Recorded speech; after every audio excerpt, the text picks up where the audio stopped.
boa tarde para você. Está começando o Globo Esporte para todo o Brasil. Olha só, tem um selo comemorativo na camisa do Fluminense, 1952, campeão mundial. Na verdade, referência a um título que o Fluminense conquistou nesse ano, que foi a Copa Rio. Não é reconhecido pela FIFA, mas é reconhecido pelo Fluminense como um título mundial. Reportagem especial do André Galindo.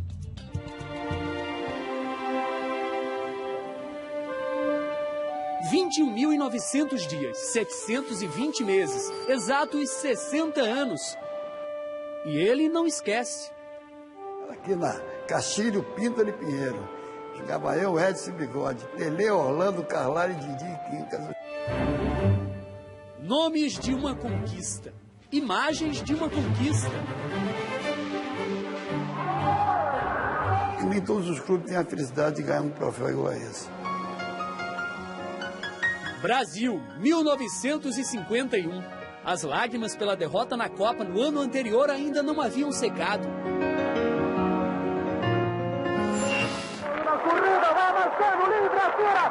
Gol do Uruguai! Gol do Uruguai! Gol do Uruguai,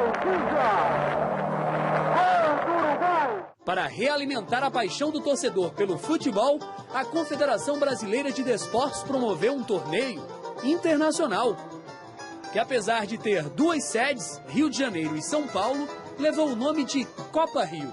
O Palmeiras foi o primeiro campeão. Na segunda edição, em 52... Copa Rio reuniu 8 equipes. No grupo do Rio tinha o Fluminense, campeão carioca, o Peñarol, campeão uruguaio, o Sporting, campeão português, e o Grasshoppers, campeão suíço. Os jogos do grupo de São Paulo aconteceram aqui no estádio do Pacaembu. No grupo estavam o Corinthians, então campeão paulista, e mais 3 vice-campeões nacionais. O Libertad do Paraguai e 2 fortes europeus na época, o Saarbrücken da Alemanha e o Áustria Viena. O Corinthians venceu todos os jogos e se classificou para a final. No Rio, o Fluminense, que estava completando 50 anos de vida, sofria. 0-0 na peleja Fluminense Sporting. Toda a estreia é difícil. Alguns jogadores novos no conjunto.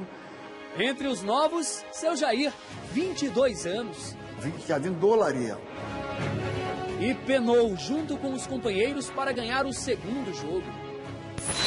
Sofreu o Fluminense contra o Grasshopper, 1-0. Há muito o campeão carioca não atua tão mal. Retranqueiros, né? Eles não passaram do meio de campo.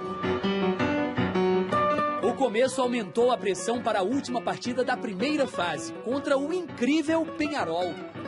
5 jogadores em campo que haviam conquistado a Copa do Mundo de 50.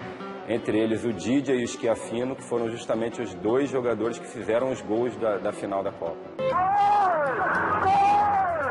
E 2 personagens marcantes desses 2 duelos, Brasil e Uruguai em 50, Fluminense e Peñarol em 52, foram o Bigode, lateral esquerdo do Fluminense, e o Didia, ponta direita uruguaio. Em 1950 o Bigode foi muito criticado.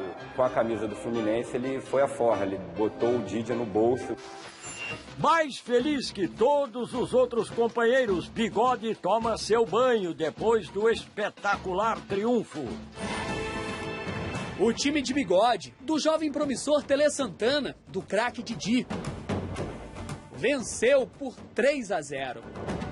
O Fluminense da Copa Rio tinha 5 jogadores que já haviam defendido a seleção brasileira.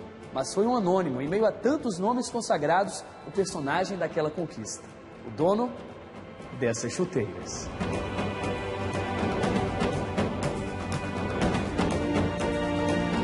Marinho. Era um branco forte, cabeceava muito. Era um goleador nato. Não marcou nas 2 semifinais 2 vitórias sobre o Áustria Viena.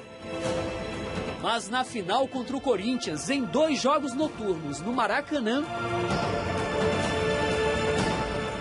Foi 2-0 no primeiro jogo, 1 gol dele, e 2-2 no segundo jogo, 1 gol dele. O 5º gol do artilheiro da Copa, o último do Fluminense, teve passe de Jair. Aos 26 minutos, Jair cruza sobre o gol onde está Marinho. O atacante fulmina. Fluminense campeão. Não esperava nunca ter sido campeão mundial. Para comemorar, laranja no vestiário. Depois... Eu fiz a festa com a minha família. Um barzinho, uma cervejinha. Não foi com laranja. Não, aí não. Jair Santana. O último homem vivo daquele inesquecível Fluminense de 1952.